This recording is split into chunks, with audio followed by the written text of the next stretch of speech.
அஸ்ஸலாமுஅலைக்கும். Hi friends, எல்லோரும் எப்படி இருக்கீங்க? இன்றைக்கி என்னோடய ஸ்டைலில் மட்டன் பிரியாணி எப்படி ஆக்கலாம்னு பார்க்கலாம். 1 கிலோ மட்டன் வேக வச்சு வச்சுருக்கேன். மல்லி, புதினா, ஹோல் ஸ்பைசஸ், வெங்காயம், பச்சை மிளகாய் காரத்துக்கு ஏற்ப, தக்காளி, பாதாம், முந்திரி ஊற வச்சு அரைச்ச பேஸ்ட்டு, இஞ்சி பூண்டு சின்ன வெங்காயம் அரைச்ச பேஸ்ட்டு, நெய், தயிர், அதுக்கப்புறம் பிரியாணி மசாலா வீட்டிலே பண்ணுது. ஸோ இதோட வீடியோ வேணால் கேளுங்க, போடுறேன். கொஞ்சமாக நெய் எண்ணெய் ஊற்றி நல்லா கொதிச்சதுக்கப்புறம் பட்டை, கிராம்பு, ஏலக்காய் அதெல்லாம் போட்டு நல்லா வதக்கிட்டு அது கூட பச்சை மிளகாய் காரத்துக்கு ஏற்ப அளவு சேர்த்துக்கோங்க. அது வதங்கினதுக்கப்புறம் வெங்காயம் சேர்த்து நல்லாவே வதக்கி விடுங்க. கல் உப்பு சேர்த்து நல்லா வதக்கிக்கோங்க. அது கூடவே தக்காளி ஆட் பண்ணிக்கோங்க.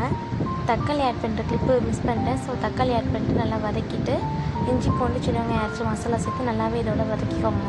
பச்சை வாசனை போகிற மாதிரி நல்லா வதக்கினதுக்கப்புறம் இது கூடவே பிரியாணி மசாலா ஆட் பண்ணிக்கோங்க. பிரியாணி மசாலா வந்து 2 ஸ்பூன் ஆட் பண்ணிக்கோங்க. அதை நல்லா வதக்கி விடுங்க.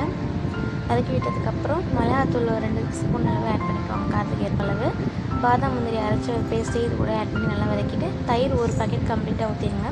அப்போ தான் டேஸ்ட் நல்லாயிருக்கும். ஒரு பாக்கெட் ஊற்றி நல்லாவே வதக்குங்க. நல்லா வதக்குனதுக்கப்புறம் மட்டன் ஆட் பண்ணிக்கலாம். மட்டனை சேர்த்து நல்லா வதக்கி விடுங்க. மட்டனை சேர்த்து நல்லாவே தண்ணி பிரிஞ்ச அளவுக்கு நல்லாவே வதக்குங்க. நல்லா வதக்குனதுக்கப்புறம் இது கூடவே நம்ம வீட்டில் ரெடி பண்ண பிரியாணி மசாலா ஆட் பண்ணிக்கோங்க. பிரியாணி மசாலா ஆட் பண்ணி நல்லாவே கிளறி விட்டதுக்கப்புறம் மல்லி, புதினா சேர்த்துக்கலாம். மல்லி, புதினா சேர்த்து நல்லாவே வதக்கி விடுங்க. வதக்கிட்டதுக்கப்புறம் நல்லா ஒரு கிளறி கொடுத்துட்டு அது கூடவே நம்ம தண்ணி ஊற்றிக்கலாம். தண்ணி வந்து மட்டன் வேக வச்ச தண்ணி தான் அன்றைக்கி ஆட் பண்ணிக்கிறேன். மட்டன் வேக வச்ச தண்ணியை வந்து அரிசி 1 எடுத்தோம்னா அதுக்கு 2 பங்கு தண்ணி ஊற்றணும்.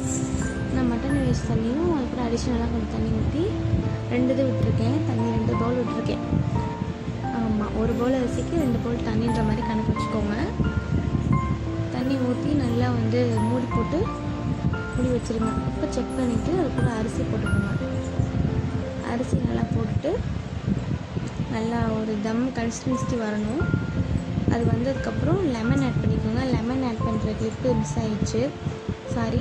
நல்லா தம் பதத்துக்கு வந்தோடனே மூடி போட்டு மூடினீங்கன்னா சூப்பராக ரெடி ஆகிடும் நம்ம பிரியாணி. ஸோ மல்லித்தலை போட்டு சர்வ் பண்ணுங்கள். டேஸ்ட்டு சூப்பராக இருந்துச்சு. கண்டிப்பாக ட்ரை பண்ணி பார்த்துட்டு கமெண்ட் பண்ணுங்கள். தேங்க்ஸ்.